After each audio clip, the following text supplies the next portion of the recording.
Good morning, everybody. I want to thank you for coming out today to hear the exciting things that's going to happen here in the city of Roanoke. And I'm so honored and delighted that you pushed yourself out to be here this morning. I really do. I'd like to say a personal thank you for all of you and for coming, and especially these elected officials. I want to thank you for your leadership, which makes it possible for us to be a successful city and also a strong and viable region. And one of the themes of this year's State of the City's address is teamwork. That's why I wanted to change up the format somewhat from just having a 30 to 40-minute time slot where you would hear from the mayor, but nothing that has been accomplished or will be done will be done alone. From the mayor's office or from city council, it's going to take a team. So I've asked two important officials to come and talk with you this morning, and I'll come back and share with you my thoughts on the state of the city, but I've asked them to come and share with you the things that are going on, because I think they both have done an excellent job to ensure that this city and this valley continues to thrive. At this time, I'd like to introduce our city manager, Chris Morrill. It's been almost 7 years now that Chris left Savannah, Georgia to become Roanoke's city manager. Over the years, his direction and guidance to Roanoke City Council and to his staff have led our city to be recognized for outstanding achievements and best practices in a number of different areas. And as you listen today, you'll hear Roanoke is the only one. Roanoke is recognized. Roanoke is ahead of a lot of other cities. And that's in part due to this man's leadership that he's brought here.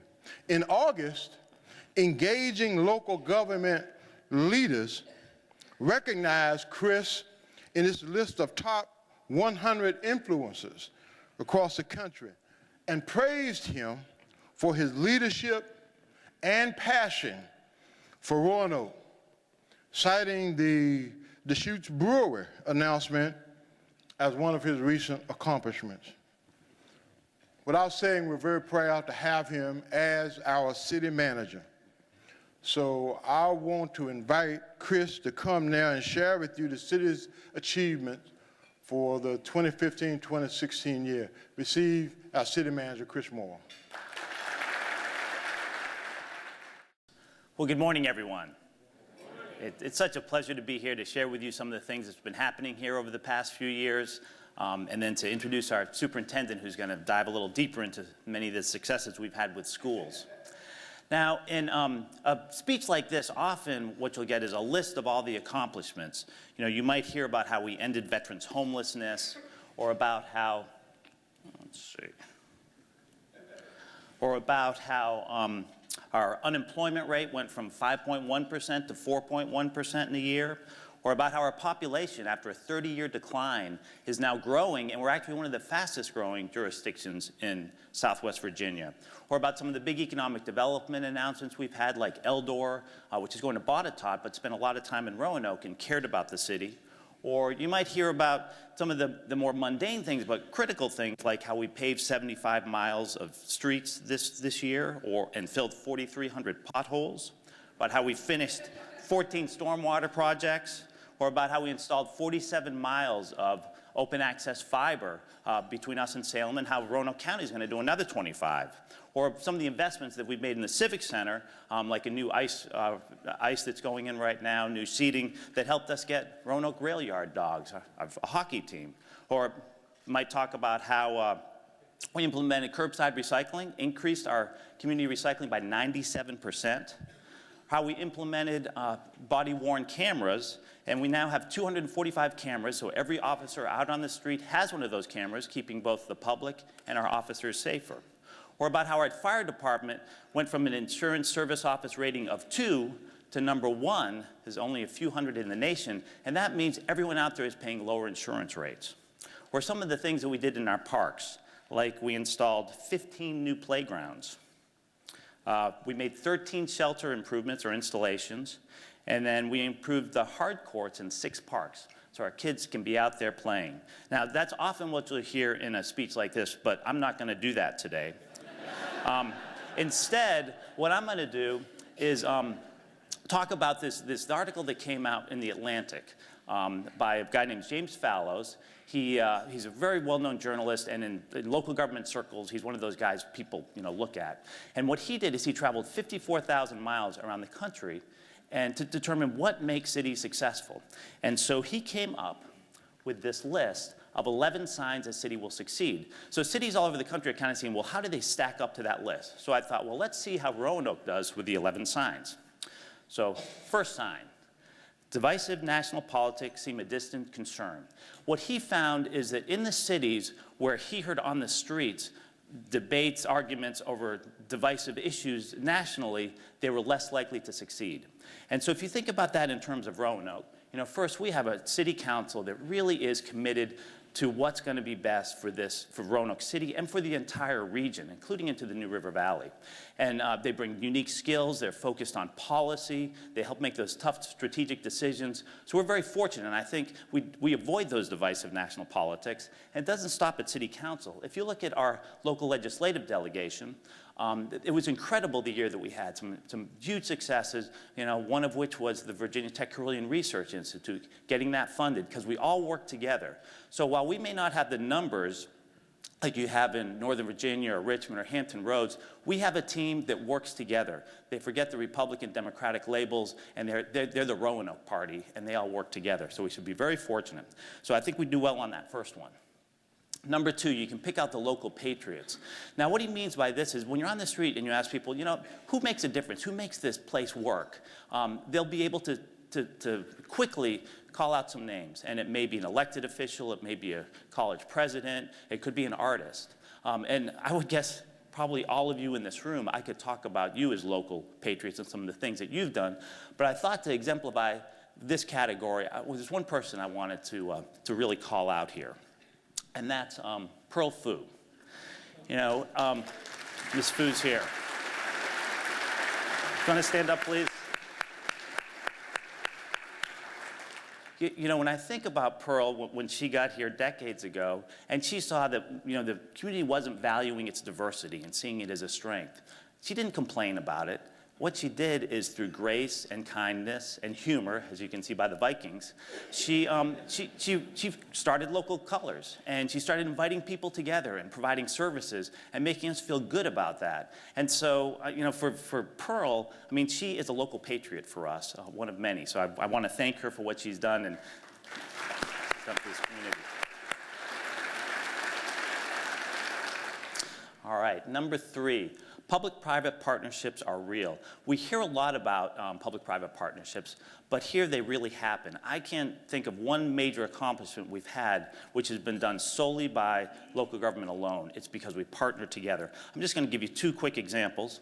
The West End area, by partnering with Freedom First Credit Union, Leap for Local Foods, and West End Center, 2 nonprofits, the United Way, Habitat for Humanity, and then private developers like Corbin Pridewin, who wanted to invest in his neighborhood, we've been able to really transform that area. We've been able to generate more than $4.7 million in private investments. We've increased neighborhood pride, and this received the 2015 Project of the Year from Virginia Statewide Neighborhood Conference. So it's because we all work together. The issues we're facing are so complex, we can only do it when we work across sectors, across organizations, across jurisdictions. Another big one is the Virginia Tech Carilion Medical School and Research Institute. I think when you have 2 leaders like Carilion and Virginia Tech many years ago, recognizing that if they combined forces, that we could create something incredible, really create our new economy. And then the city came in and helped by assembling the land, investing $26 million to assemble the land and infrastructure. Already, what they have there is generated more than $300 million for the local economy. And we'll talk more about what will be happening in the future. People know the civic story. When I arrived here 6.5 years ago, we were starting to tell our story, but we still would fall back to we used to be a railroad town, or we could have been Greensboro, we could have been Charlotte, but I think that's over now. Now we know our story, and we know that we have this vibrant urban core and active, welcoming neighborhoods that are connected by greenways and trails to just incredible nature. This beautiful urban core with access to nature and a place with amazing quality of life. We know that story now, and we're telling it, and that makes all the difference. And that's why we've had some of these successes, I believe. Fifth, they have a downtown. It's amazing how many cities abandon their downtowns and are now trying to recreate them. We never abandoned ours, and we actually continue to make investments in it. And so we have a really active downtown that brings all kinds of people into it. We've invested strategic investments like in Elmwood Park that help create a space for beauty during the day to relax, and then really active at night. So it's a downtown that doesn't roll up the streets at night. And we've even done things like the Peter Pan Playground with a donation from Carillion so that children can come downtown again and be part of that, and investments in the main library. So these investments have paid off, and so now people want to live downtown. We have some really unique living spaces like the Aurora or locker room lofts where you can sit on your couch and shoot baskets. And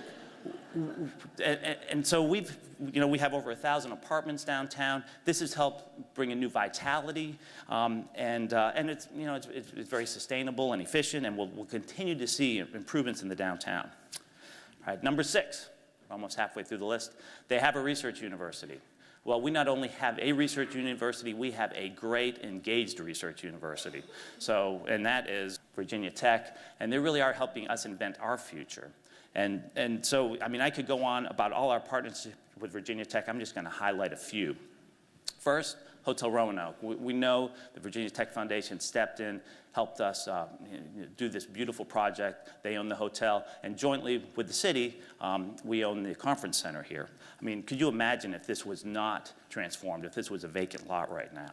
So we've talked about the research school and the medical school and research institute. Been critical piece for our new economy continuing to grow.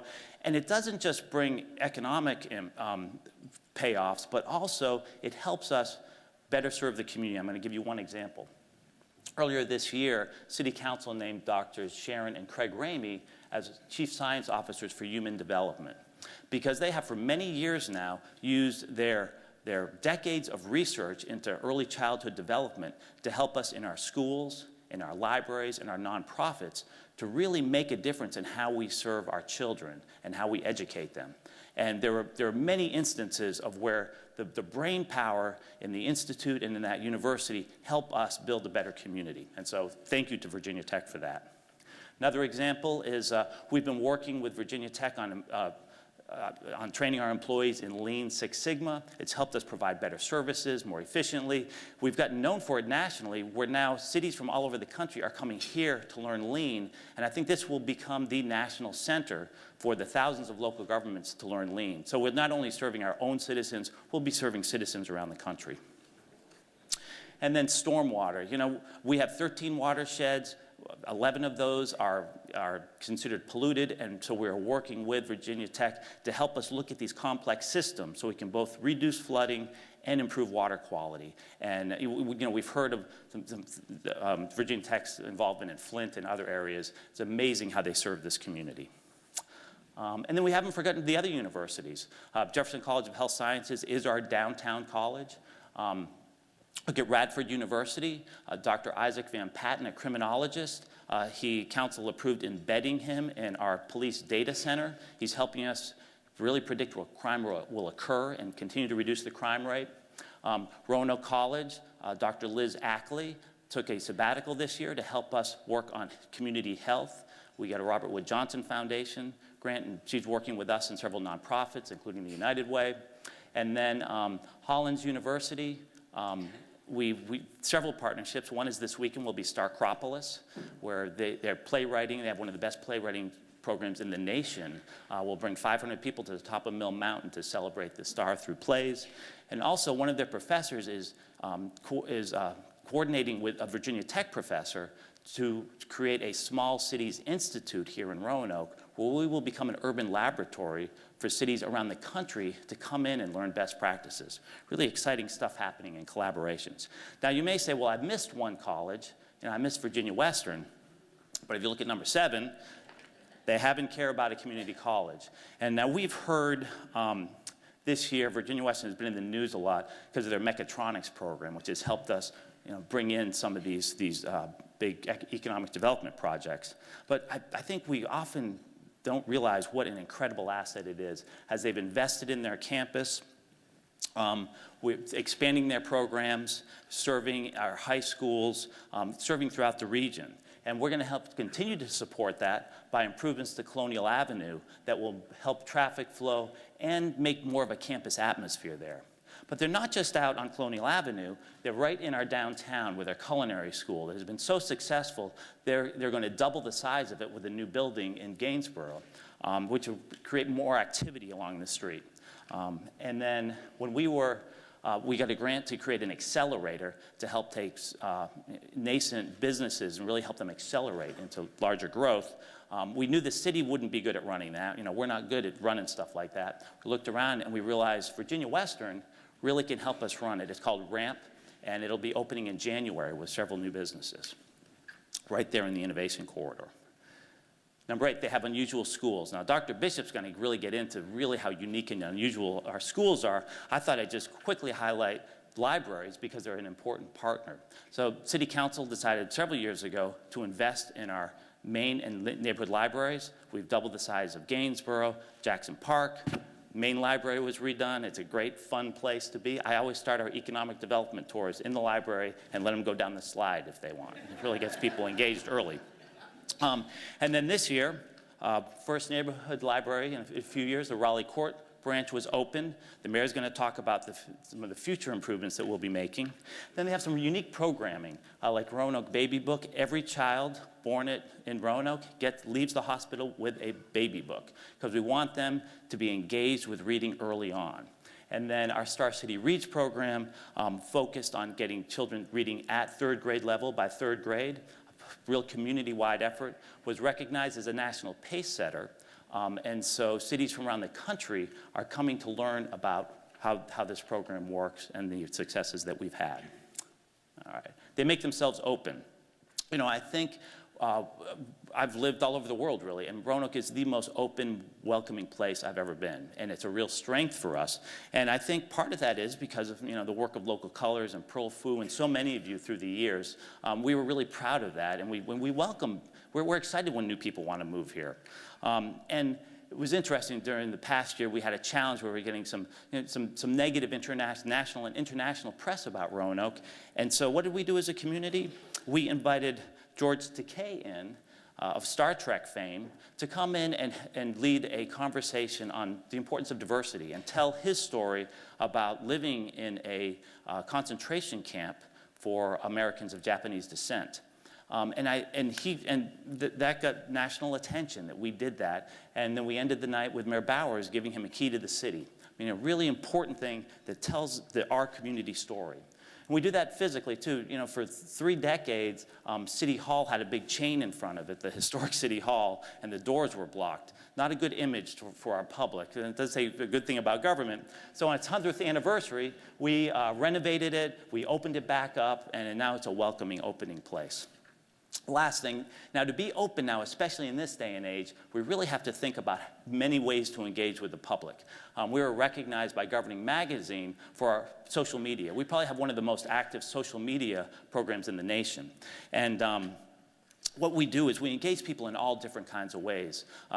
Not just telling them about snow removal schedules or trash pickup, but also doing some fun stuff. Like every year for the past few years, we've done an April Fool's gag, which gets people going. So in 2016, we announced that we were going to make a bid for the 2026 Olympics. And this is how the Civic Center area will be transformed. And then through the day, we got out more press releases about what was going to happen, how much it was going to cost. Some of the reactions are funny. Some people are like, I knew you all wasted money, but I can't believe you'd go this far. And then at the end of the day, we announced it was a joke. The first one we did was we announced that the Roanoke Star was going to go on a world tour, and we showed a crane taking it off the mountain. We showed it on top of the Taj Mahal. We showed it on top of the Eiffel Tower. But anyway, we have some creative guys, Timothy Martin, back there in our social media. But because of that, we've got national recognition for the best social media program. And it gets people engaged, and I'll show you how. So this is our July stats for our social media pages, and we have a range of them. But look at that, 2.4 million page reach. That's amazing for a city of 99,000. We have 140,000 followers, more than our population. So I think people all over the country are clicking in to see our pictures. So another way that we make ourselves open. Moving on. Number 10, they have big plans. Well, we have many big plans. I was just going to focus in on one of them that's been in the news lately, the Roanoke Innovation Corridor. So if you look at this visual on the far side, your left, wait a minute, your right, is Carilion Hospital, which will be, which will be major capital improvements there. It's anchored on that end, and then 0.8 of a mile down Jefferson Avenue, you have where the accelerator, that little red line there. We have the main library. We have Elmwood Park, Jefferson College of Health Sciences. We have the bridges, which is in purple, a private investment, $100 million plus in investment there. We have recreational assets, which are important, the Greenway, the Blueway, River's Edge South, River's Edge North. Council's we're gonna review a $5 million investment in River's Edge North. And then, of course, and it's all connected by high-speed internet with the fiber that we've installed. And then in the red area in the middle, that is the Virginia Tech Carilion Health Sciences and Innovation Campus, where the new building will be going, as well as many other investments. So besides bringing another 25 research teams, the announcement about the med school becoming its own school in Virginia Tech, and 500 to 1,000 undergraduates studying here, this is our future. This is from Train City to Brain City, and we should be excited about this and thank all the players here.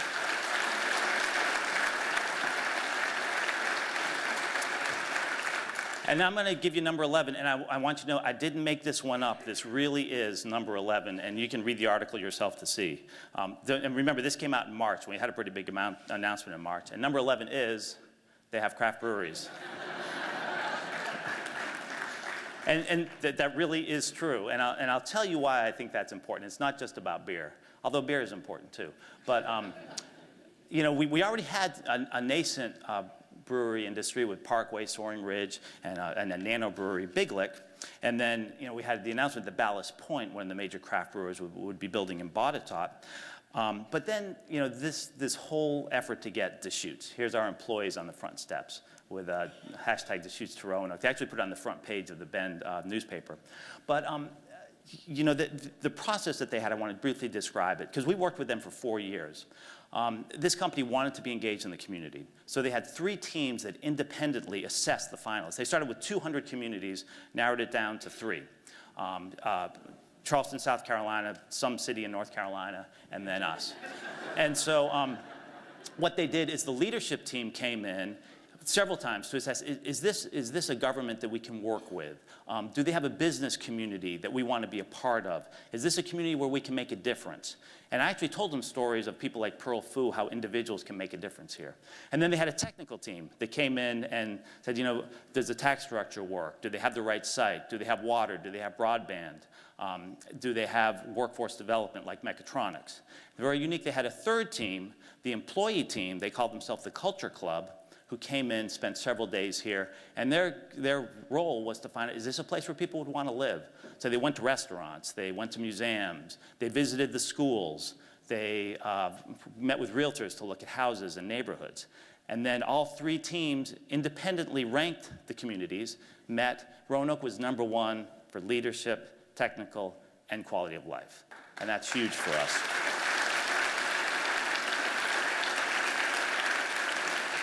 And so that's why it matters, and you've heard the news about this weekend, 22,000 people, their largest event, and they've been in Chicago, Minneapolis, Arlington. I mean, I think this really has united us together.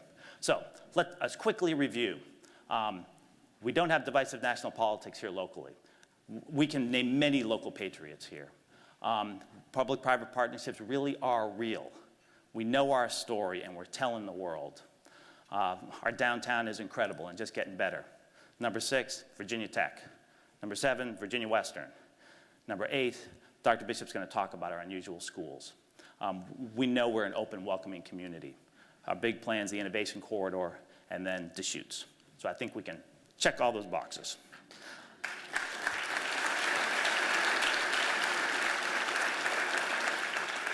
So now it's my pleasure to introduce Dr. Rita Bishop, our Superintendent of Schools.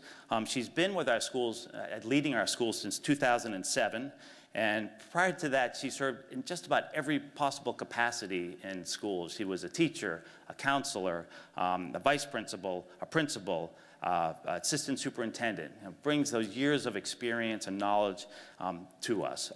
She holds a Doctor of Education from the University of Southern California, and in 2013 was named the Virginia Superintendent of the Year.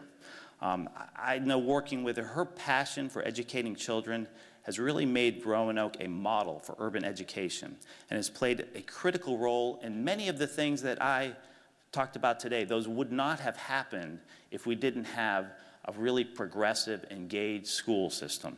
So it's my pleasure to bring Rita Bishop up here to talk about our unusual schools. Dr. Bishop.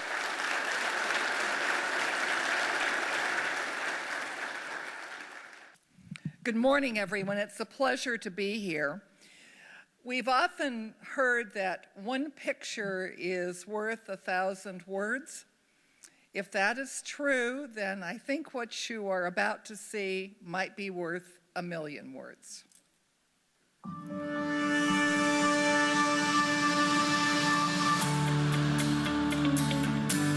What makes Roanoke, Virginia, such a special place? At Roanoke City Public Schools, we believe it's because this valley is a great place to raise a family and send your kids to school.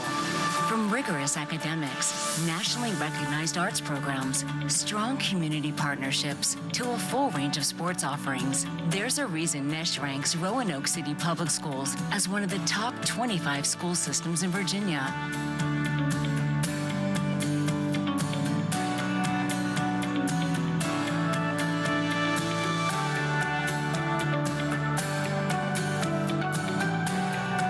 Our schools are a diverse community of students and educators, a source of strength where all can achieve academic success with tools that allow them to take center stage. Our mission is to graduate students prepared for life in a rapidly changing world. It starts with programs that emphasize the importance of reading at a young age, technology in the classroom, 2 state-of-the-art high schools, a wide range of career and technical education classes to create a highly qualified workforce,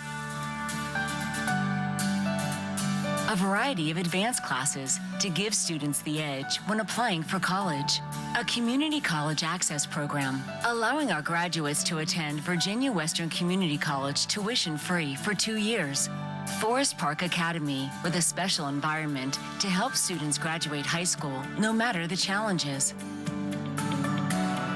and the Roanoke Valley Governor School for advanced study of science, technology, engineering, and mathematics with a 100% college acceptance rate.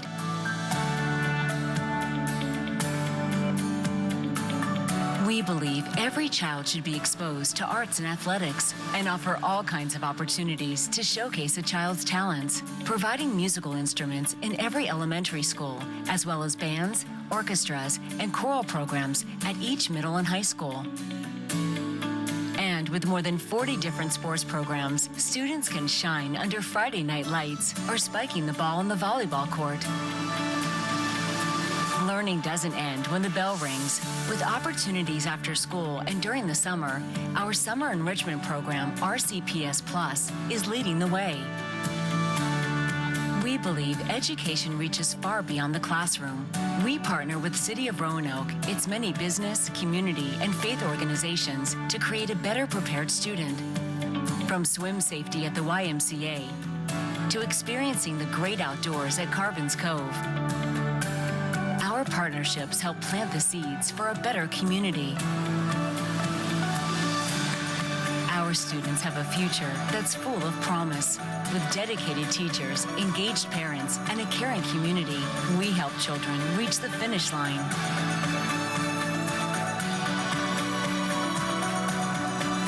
Will you join us? Roanoke City Public Schools. Strong students, strong schools, strong city.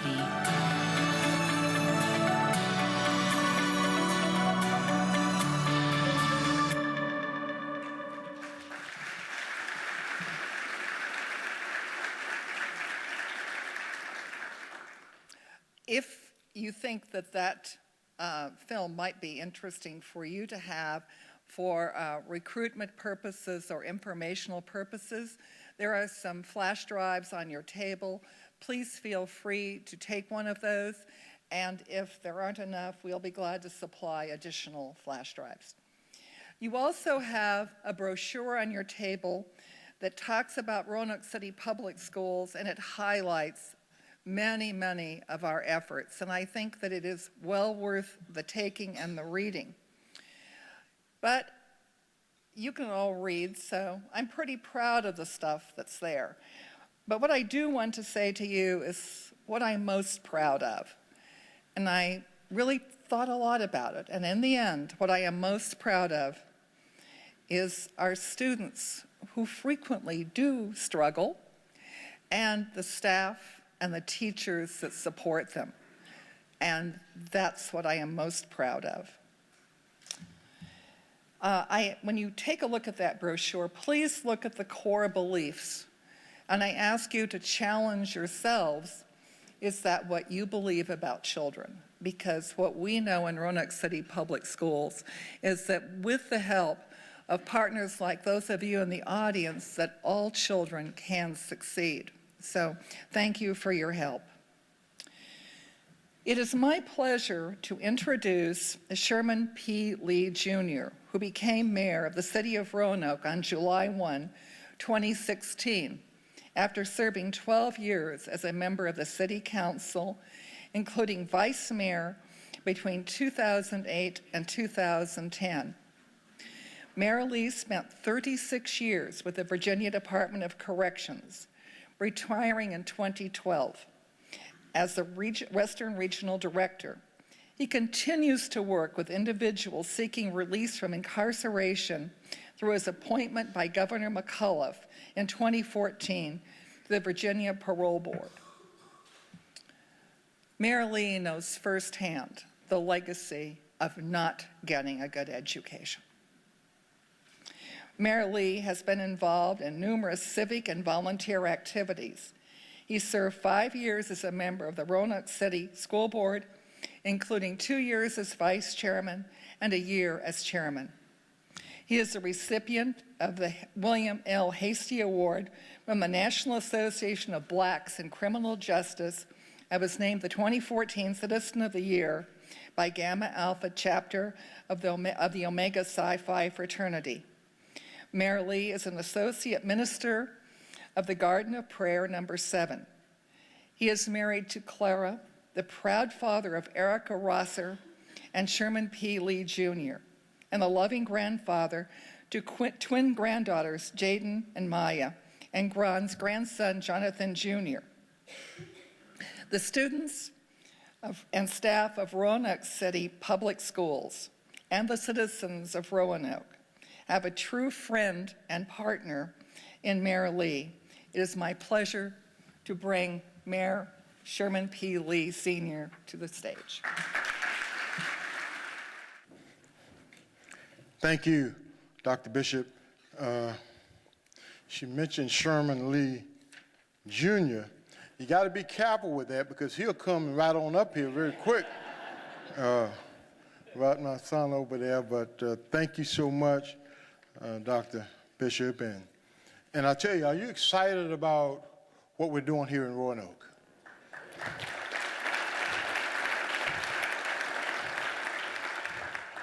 Thank both Chris and Rita, for sharing the success of our city government and our city schools during this past fiscal year. And I hope you're encouraged to hear all of the positive news and things that have been accomplished over the year.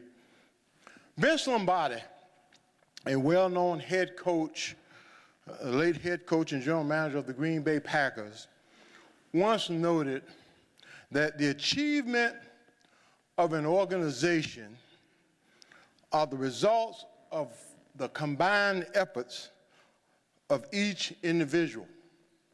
In other words, teamwork is essential for success. Roanoke City Council, our city employees, and our school administration and our teachers and all the staff there, we work together, efforts together, to really make that happen. And this year we've seen the product, and you've seen the product, of an effective teamwork in our local government. That's important. That's why I wanted them to come, Dr. Bishop and our city manager, Chris Moore, to talk about those things. It's important for you to know that. Going forward, my focus as your mayor will be to continue to work with each of the school system, with the school system and city manager and each of you, to set and achieve new goals and to strengthen the connection with all of our citizens. But before talking about the future, I think it's important to note our challenges. Roanoke's population includes a significant number of people who live in poverty. Part of our responsibility as leaders is to invest in our community and do what we can to reverse that. That's important. And it's vital for us to provide opportunities for all of our citizens to lift themselves out of poverty and become active in the things that will move our community forward. And if we want to continue to move forward, we have to do that. Looking at where we are as a city today, there is much to celebrate. But there are areas that we must stay focused on and continue to address in order to ensure our success. Things like maintaining a low crime rate, supporting our public schools, and to help them to provide a quality education for all of our children. Partnering with community agencies for job programs and opportunities for employment. Because employment and jobs are important, extremely important. And also identifying and supporting programs to address drug abuse, domestic violence, and homelessness. Roanoke, I'm proud to say, has already taken the first steps by dedicating funds and offering support for many of these challenges. The past year, a spotlight was shown on student homelessness. Roanoke City Public Schools ended the 2015-2016 school year with 589 homeless students. You know, that's tough to sit in the classroom and to not know where you're going to be staying that night. And it changes on a routine basis. That's difficult. And so I'm proud of the effort that we're making. There are several campaigns and partnerships that are now in place to address that issue. Roanoke City Public Schools has raised more than $27,000 to help its homeless students through various fundraising efforts and donations from individuals. The schools have also formed a partnership with Roanoke's Homeless Assistance Team to prevent families from becoming homeless. The school system has helped pay rent, they've made down payments, they pay electricity bills. School officials, and I'm proud to say, strongly believe that this partnership has led to a decrease in the number of homeless students. To date, the school system has assisted 26 families. That equates to about 48 students. Moving forward, the United Way of the Roanoke Valley has launched a program called RISE, Rehousing Youth for Success in Education, with the goal of ending student homelessness in the Roanoke Valley. And that's an important goal. The programs work, and they'll be working with local schools to identify homeless children and put their families on the pathway to self-sufficiency. Abraham Lincoln once said, "The best way to predict your future is to create it." And Roanoke is creating its future by doing things right now that will yield positive results for generations to come. Let's talk about business. And let me just ask those of you who have your own business or in business, please stand.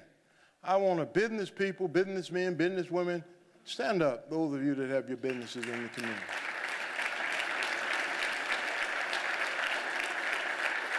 Thank you.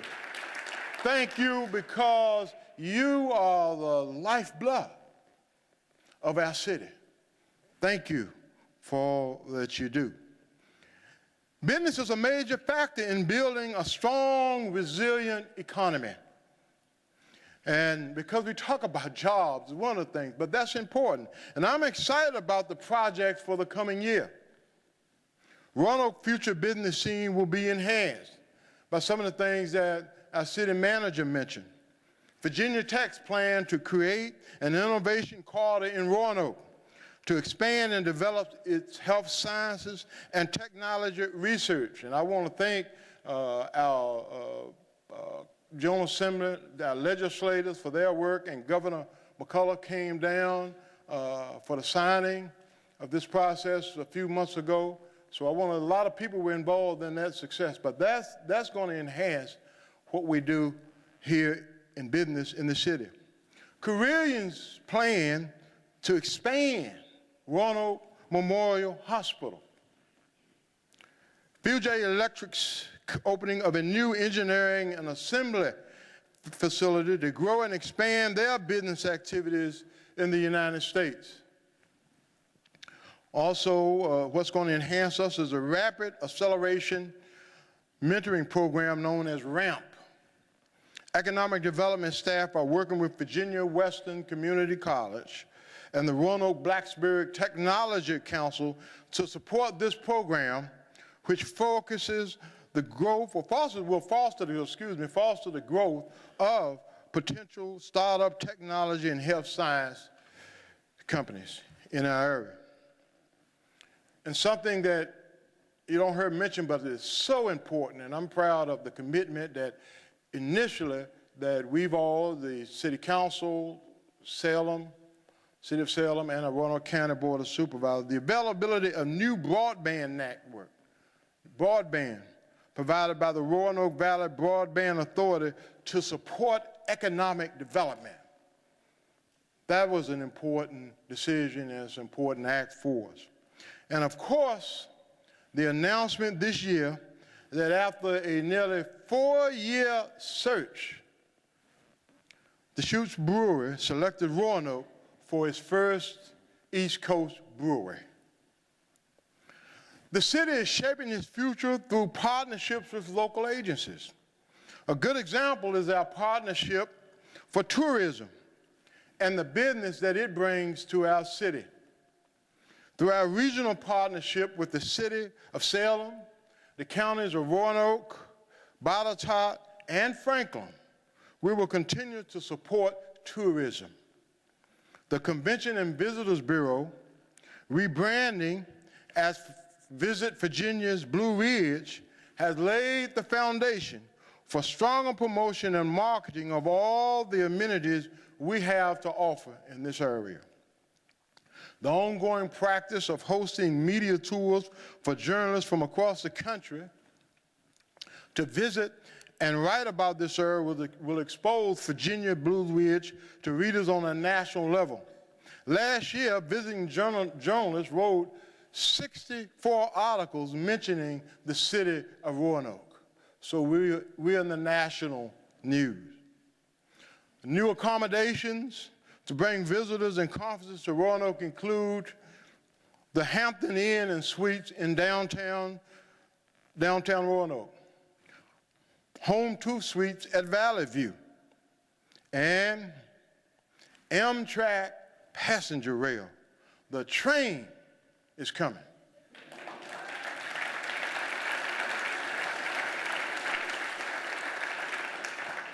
A destination vision plan has been established to map out our future goals for tourism, including regional wayfinding and creating a mountain biking destination using Mill Mountain and Carbons Cove as assets. Another partnership involves the city's support for student employment. In April, the Roanoke Youth Services Citizen Board partnered with Family Service of the Roanoke Valley to offer a youth global fair at Global Youth Service Day.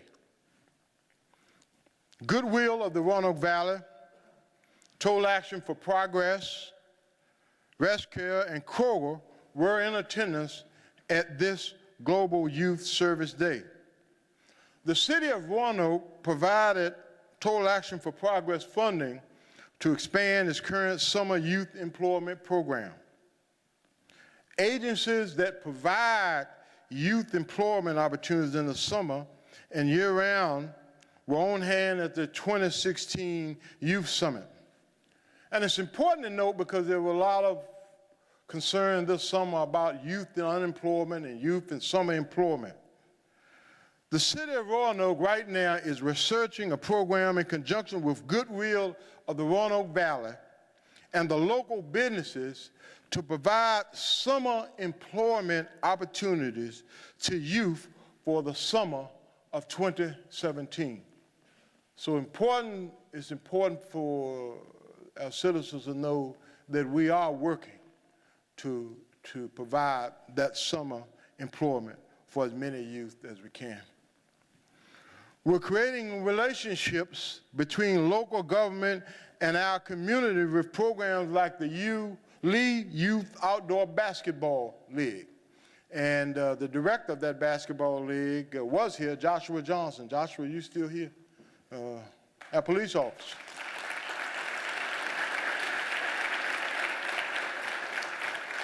This league gives youth ages 11 to 18 a quality summertime activity, as well as an opportunity to interact with police officers.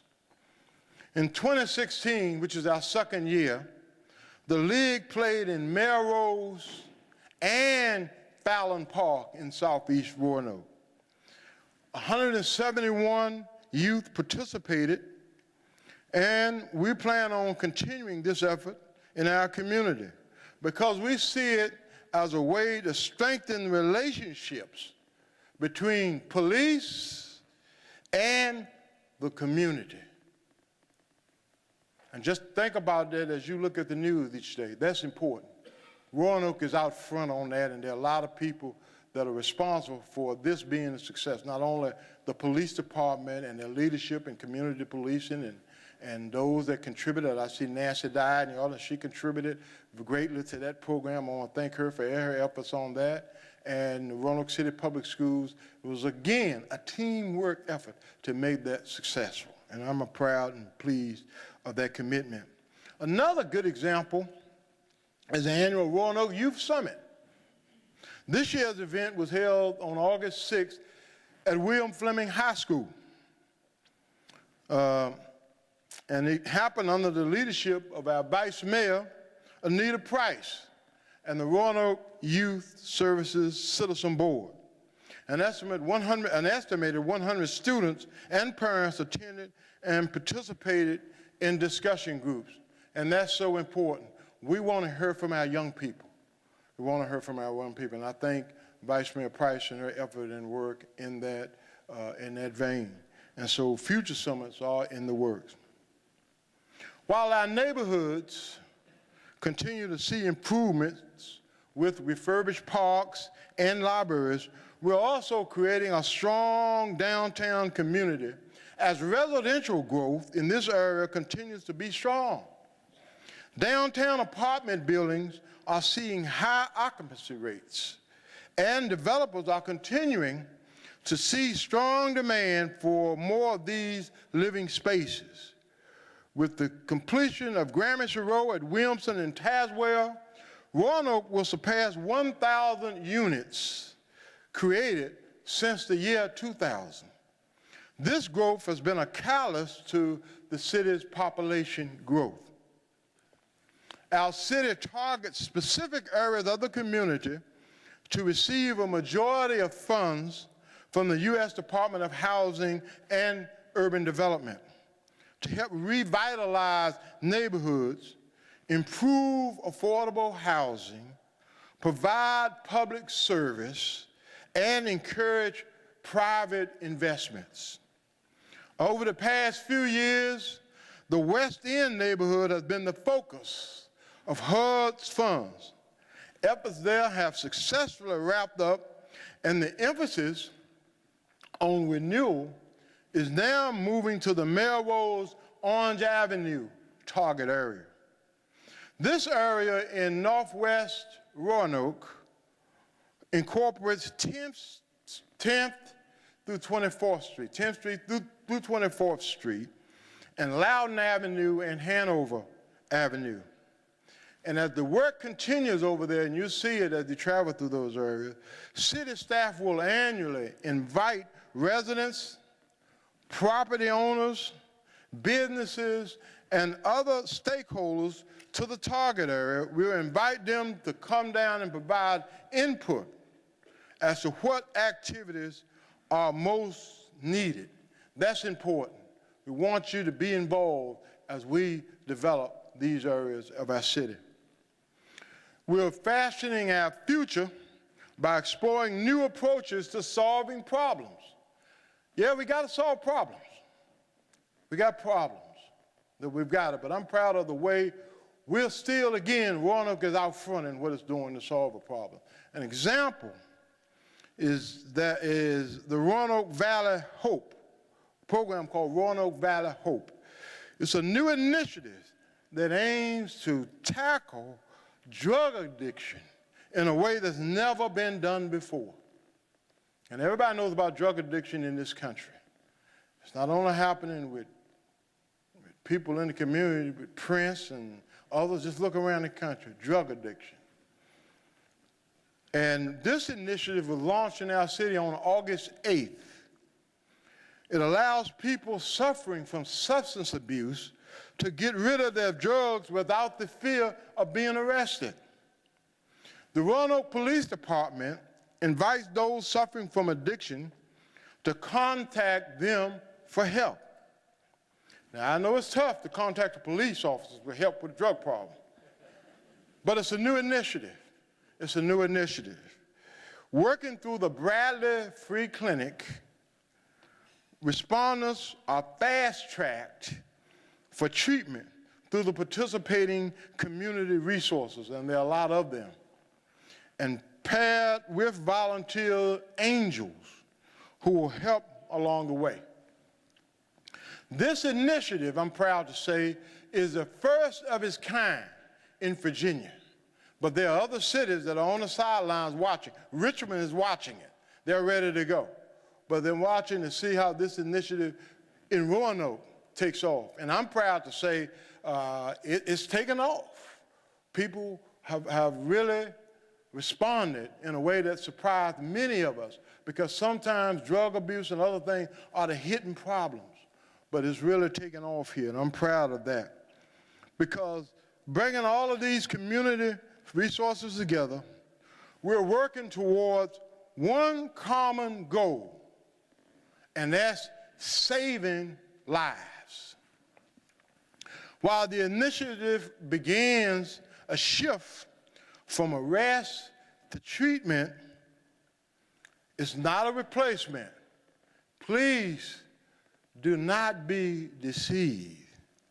Those who interact with police in other ways and are found to have drugs or are committing a crime will still be arrested by our police department and police officers.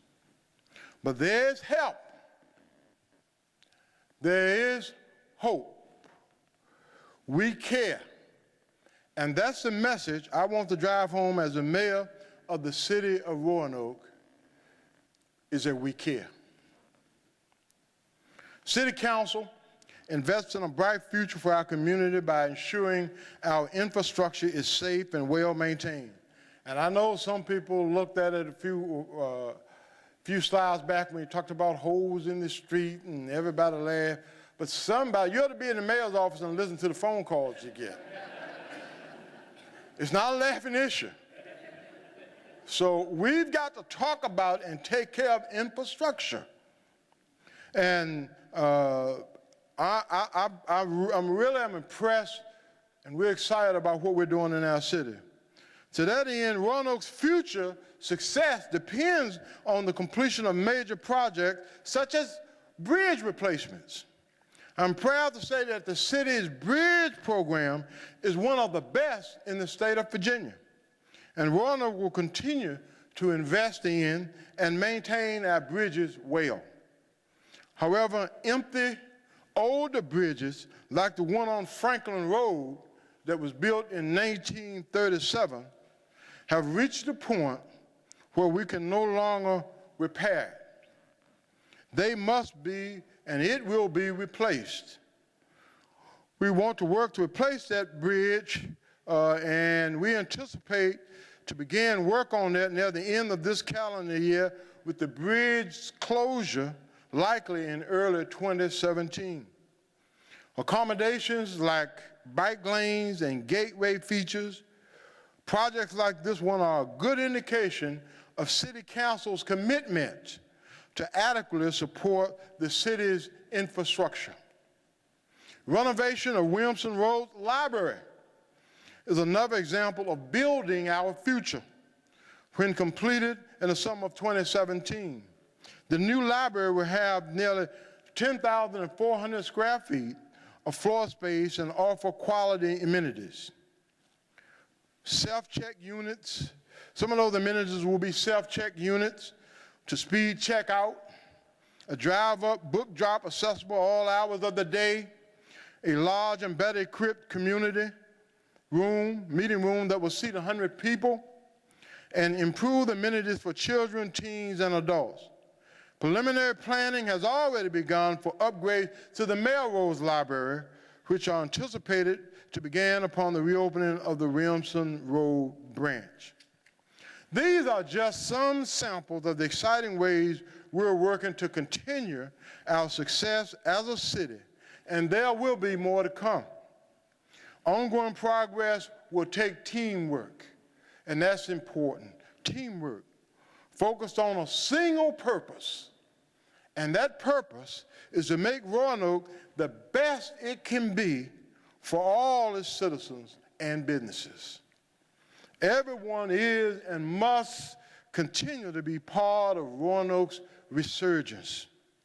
And I ask all of you to commit to working with Roanoke City Council and our city leaders to create a great future, one in which all citizens play a role and take ownership of making our incredible potential a reality. So I conclude by saying thank you for coming out today. It was a lot, but I think it was important that we talk about teamwork, because it's going to take teamwork to get it done. We've gotten it done. We're going to continue to go forward, and I'm proud and honored to serve you as your mayor. God bless you, and thank you.